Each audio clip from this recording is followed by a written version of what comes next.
Hey guys, I hope you're having a fantastic day today. I wanted to do another tutorial on Factorial this time. So if you're struggling on getting Factorial to work in Java, or if you're just curious how you would make a Factorial in Java, this tutorial will be perfect for you. Um, so assuming you already got your package and you've already got your class and you've already got the public static void main, I'm just going to jump right in.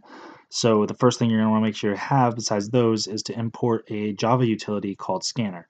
So as soon as that's put in, you can start putting input in for the program to read. So right here is the scanner. I declared it as in and I initialized it as the new scanner system.in. So basically that scanner is going to seek the user's input and then use it for the program. So right here on this line of code, I put system.out.println and then I say enter number for factorial. That's basically asking the user to put in a number to be factorial. So just to give you an idea of what that looks like, I'll run the program and it comes out in the console, enter number for factorial. And then the user could put in a number. So to get this program to work, I needed to create a couple of variables here, two ints. The first one, x equals 0, that's basically initialized to be a number for factorial, and then y, that's supposed to be for the factorial itself. So I'll show you both of those in a second here. Jumping down here to the next part, this snippet of code, if statement, basically it's saying if the input has next int, basically saying if the input is a number, that number is going to be declared in x. So x right now equals 0, but if it's a number, it's going to be placed inside the x. So if you type a 1 or a 2 or any number, it's going to say, oh, this is definitely a number, I'm going to put it in the x variable. If that doesn't happen, if it's not placed in the x, it's going to print out a line that I had it say not an integer. So if it's if it's anything that's not a number, it's going to say not an integer. So we've already run the program sitting here running. Let's say we put in the word app, and it prints out not an integer, goodbye. So that whole goodbye comes from this next while loop down here. So for this while loop, if it's not, actually let's go back to this else statement first. So if it's not an integer, it's going to give x the number -1. So since it's a -1, it's going to skip this entire while loop and go straight to the system.println goodbye. So basically it just terminates the program.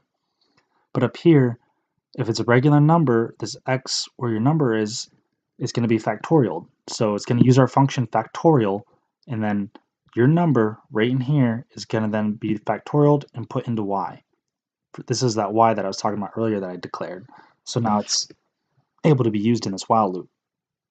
So then to have it put out, I just typed in, I concatenated a line together saying the factorial of your number x is, and then the new factorial number y. So then once it finishes, it's also going to print out, enter another number just so we could keep moving along. We keep printing out more and more numbers. So for instance, let's try running it real quick. We'll type in the number 3, 6 comes out. We type in the number 4, it should be 24, and it comes out right. So it just keeps going, and you can keep putting in numbers until you put in a word. And then I'll say not an integer, goodbye. But to get this to work, we need to actually have a factorial function.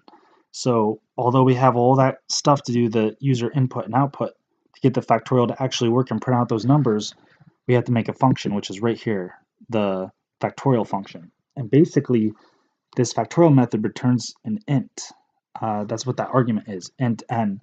So if it's a number, it's going to be run through this. So it uses the argument n, and so if it's negative int, it's going to print an error. Else if the input of n is 0 or 1, it's going to return a 1, and then if it's not that, it's going to return your number times the factorial n minus 1, and then it's going to return that n. So So basically, the n less than 0, we'll talk about that first. If it's less than 0, it's going to print out an error because you can't factorial a negative number. So I had to make sure that it prints out an error. So if it's not a negative number, though, like let's say it's 0 or 1, the Java factorial itself won't work for 0 and 1. So you have to make sure it returns a 1 for both of those because the factorial of 0 and 1 is 1. Else is going to return the number times factorial n minus 1. So that's going to make sure it keeps running over and over again, the 3 the times the 2 times the 1, or whatever the number is. And that basically makes sure that the factorial, that basically is the factorial function itself, which actually makes the whole program run. And that's pretty much it. If you have any questions or comments about this, just leave a message in the video. The code will also be on GitHub, so you can look at it yourself and review it, compare it to yours, or if you just want to kind of have a better look at it, that's where it'll be. Thank you for watching this video. Have a good day.